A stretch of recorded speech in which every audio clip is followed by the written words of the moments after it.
تو این عملیات فرض بر اینه که مصدوم ما بهوشه، در نتیجه با روشی به نام سفره نجات داره منتقل میشه. این مدلی که میبینید بهش میگن سفره نجات. یه نکته هم تاکید کنم، وقتی وارد محل حادثه میشید میبینید که امدادگرا برای ایجاد کارگاه خیلی زمان میگذارن. یعنی مصدوم کنار خیابونه، کنار رودخونه است، اما داره با دقت کارگاه زده میشه. هول نکنید، فریاد نزنید که عجله کن عجله کن. چرا؟ چون اگه این کارگاه درست زده نشه، نه تنها مصدوم نمیشه منتقل کرد، بلکه امدادگرا هم دچار حادثه میشن.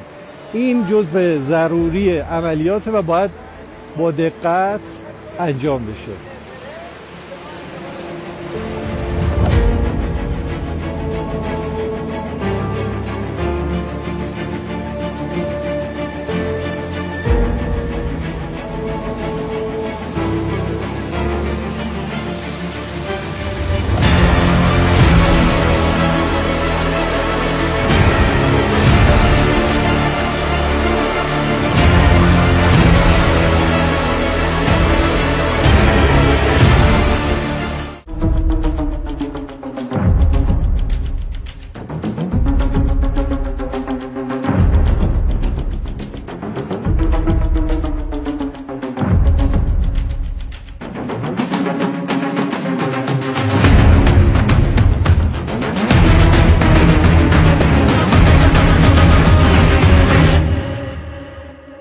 شاید یکی از سخت‌ترین عملیات دوم یا سوم در یک روزه.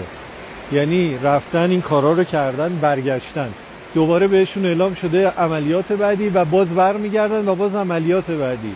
و نکته اینه که اصلا قابل پیش بینی نیست که 1 ساعت طول میکشه، 5 ساعت طول میکشه، گاهی 24 ساعت یه عملیات طول میکشه.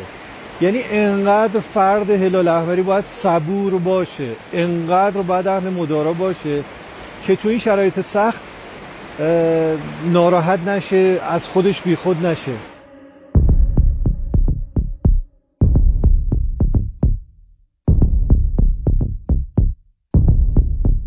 استاد الان کارگاه رو آماده کردید. بله. فرضمون اینه که مصدوممون در چه وضعیتیه؟ بهوشه. خب و هیچ گونه آسیب نخاعی و گردنی، در واقع ترومای سر و گردن نداره.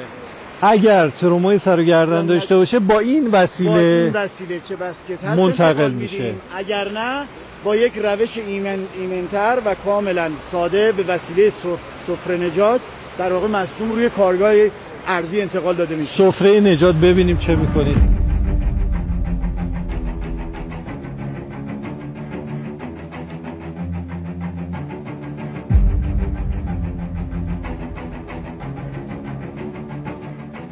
اگر احیانا رفتید توی محیط حادثه دیدید دارن با دقت سیم و پیچ و اینا رو وصل میکنن، هی هول نشید و فریاد نزنید، چون تا این سیما درست نصب نشه اصلا نمیشه انتقال داد.